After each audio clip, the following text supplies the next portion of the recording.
Kemudian hal yang kedua terkait dengan nilai ganti kerugian, bahwa memang undang-undang telah menegaskan ya, nilai ganti kerugian itu minimal adalah Rp500.000 dan maksimalnya adalah Rp100 juta. Oleh karena itu kami mengikuti apa yang sudah ditegaskan oleh undang-undang. Sehingga terhadap kerugian imaterial, ya kerugian material mohon maaf, itu 106 juta dan imaterialnya adalah 100 juta. Dan insya Allah tadi kami tegaskan juga di hadapan hakim pra-peradilan, kalau nanti berkenan dikabulkan oleh hakim pra-peradilan, maka uang tersebut akan disumbangkan kepada yayasan sosial. Jadi tidak ada motif ekonomi di balik permohonan pra-peradilan ini. Dari rangkaian pra-peradilan yang kami lakukan sejak pra-peradilan pertama dan dikabulkan alhamdulillah, pra-peradilan kedua, kemudian hari ini adalah pra-peradilan ketiga. Tadi sudah kami bacakan permohonan pra-peradilannya dan berdasarkan juga hasil tanya jawab kami dengan hakim tunggal pra-peradilan bahwa permohonan pra-peradilan ketiga ini memang tidak bisa dilepaskan dari materi permohonan pra-peradilan pertama maupun juga permohonan pra-peradilan yang kedua. Meskipun nanti hakim tadi mengatakan bahwa nanti yang akan menjadi dasar pertimbangan itu tentu pada permohonan pra-peradilan yang pertama yang juga sudah diputus oleh Yang Mulia yang tadi juga menyidangkan permohonan pra-peradilan yang ketiga. Nah, tapi ada satu hal yang menarik bahwa dengan permohonan pra-peradilan ketiga ini, sampai sejauh ini belum keluar namanya perintah untuk menghentikan pra-peradilan ya Mas Roy ya. Oleh karena itu berdasarkan KUHP yang baru, maka permohonan pra-peradilan itu kan tidak dibatasi.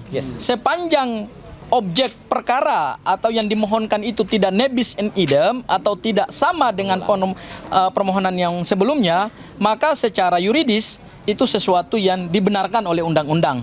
Jadi kami ingin menepis anggapan-anggapan di luar bahwa permohonan pra-peradilan ini sebenarnya adalah strategi untuk mengulur-ngulur waktu. Tidak, kami tidak mengulur-ngulur waktu. Justru yang kami laksanakan hari ini adalah kami sedang melaksanakan perintah hakim pada putusan pra-peradilan yang pertama, yaitu terkait dengan permohonan ganti rugi dan rehabilitasi mohon dimohonkan pada permohonan yang lain. Sehingga hari ini kami mohonkan secara terpisah dan itu adalah pertimbangan dari hakim pra-peradilan yang sama pada putusan yang pertama. Itu hal yang pertama. Kemudian hal yang kedua terkait dengan nilai ganti kerugian, bahwa memang undang-undang telah menegaskan ya, nilai ganti kerugian itu minimal adalah Rp500.000 dan maksimalnya adalah Rp100 juta. Oleh karena itu kami mengikuti apa yang sudah ditegaskan oleh undang-undang.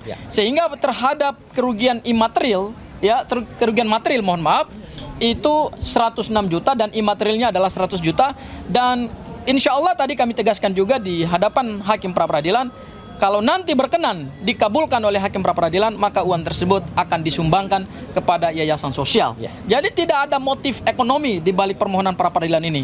Dan yang ketiga adalah kami memohonkan ini untuk memberikan satu edukasi hukum, sekaligus juga mungkin contoh bagi para pencari keadilan. Jangan ragu dan jangan takut ketika saudara dikriminalisasi, saudara ditangkap, ditahan tidak sesuai dengan prosedur hukum. Saudara punya dua pilihan.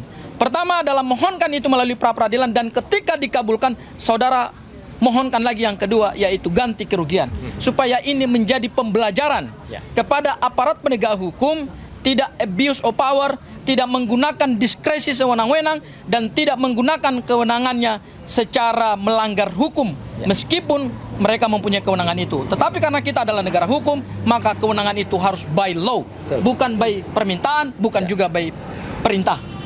Itu barangkali dari saya, Mas Roy. Selanjutnya saya serahkan kepada bintangnya ini. Sebelum Mas Roy kita doakan Mas Roy sehat. Amin. Silakan Mas Roy. Assalamualaikum warahmatullahi wabarakatuh. Waalaikumsalam. Saya insya Allah akan menyampaikan beberapa hal yang mungkin tadi belum tersampaikan, tapi penting ya, fakta-fakta persidangan. Yang pertama adalah awal persidangan tadi kita melihat bahwa turut termohon itu tidak hadir, yaitu jaksa. Tapi turut termohon sudah menyampaikan surat bahwa mereka akan mentaati setiap putusan yang ada. Jadi ya sudah, kalau begitu supaya tidak mengulur-ulur waktu, tadi hakim tunggal dengan cepat menyatakan sudah dimulai. Jadi hari ini adalah pembacaan permintaan kita, permohonan kita. Besok adalah jawaban dari pihak termohon, yaitu hanya ada satu, yaitu pihak dari kepolisian atau dari Polda Metro Jaya. Kemudian kami akan menyampaikan replik, kalau kami akan menyampaikan replik, dan kemudian juga akan sampaikan duplik dari pihak termohon, ya gitu. Jadi itu dalam sehari. Jumat itu adalah bukti. Jadi kalau tadi ada beberapa teman media yang menanyakan, bukti-buktinya apa Mas gitu. Nah itu tadi bukti-bukti yang sudah dibacakan, ya, yaitu tentang adanya nota sekian, ada nota A, nota B yang totalnya adalah 106 juta. Itu semuanya nanti akan kita sampaikan pada hari Jumat, ya, dengan disertai adanya saksi. Siapa saksinya? Tunggu saja hari Jumat, ya, gitu yang nanti akan ada. Nah kemudian nanti hari Seninnya adalah saksi dari pihak termohon, kemudian Selasanya adalah kesimpulan dari masing-masing dari kami dan juga dari pihak termohon, dan kemudian Kamis adalah putusan. Kamis tanggal 6 Agustus itu adalah putusan. Nah, Kamis tanggal 6 Agustus itu ini memang menarik. Kalau sidang di Jakarta Timur itu juga kemarin berjalan, eksepsinya tidak diterima, eksepsinya misalnya jalan terus, maka konon 6 Agustus itu katanya ada yang mau hadir di Jakarta, ya toh, katanya di sana. Tapi kita tunggu nanti. Kalau enggak ya kesini aja dulu ya, ke Pengadilan Negeri Jakarta Selatan untuk mendengarkan keputusan itu. Itu yang pertama. Ya, yang kedua adalah yang ingin juga saya sampaikan, ya, kami sekali lagi mengaturkan terima kasih atas semua pihak yang sudah mensupport ini semua, ya, termasuk kepada Hakim Tunggal yang tadi juga bagus banget beliau itu memberikan pandangan, masukan kepada kami yang kemudian itu supaya tertibnya pokok yang kita mohonkan, maka tadi beliau menyarankan ini saja, fokus saja ke sini. Itu bagus ya. Jadi menurut saya kami mengapresiasi itu semua. Tuh. Dan yang ketiga, ya, yang ingin saya sampaikan saja, setelah ini siang nanti jam 2 kami akan bersama-sama ke Pengadilan Negeri Jakarta Utara. Loh, apalagi itu?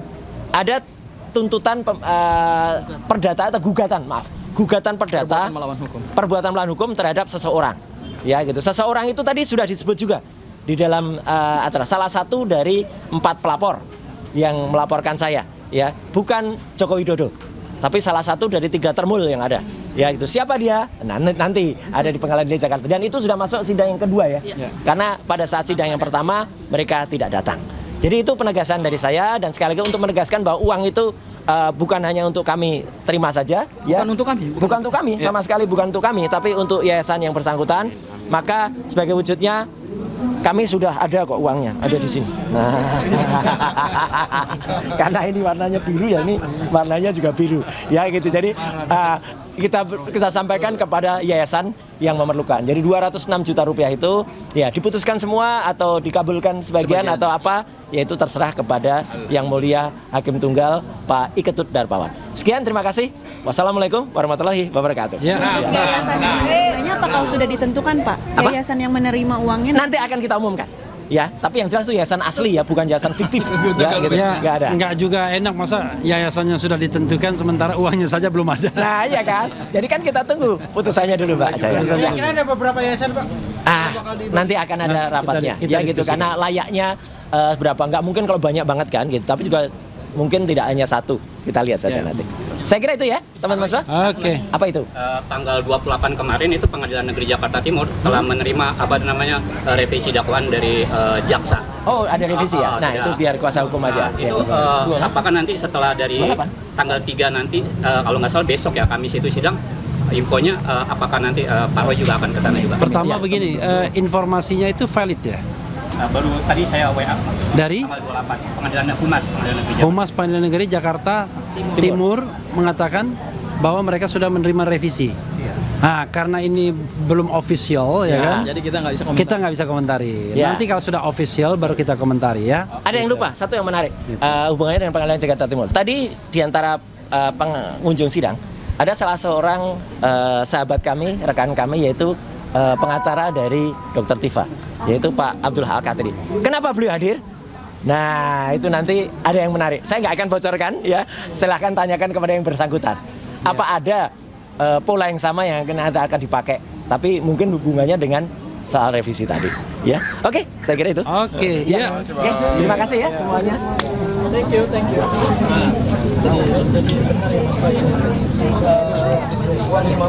Banyak sekali. Banyak. Kita sampaikan.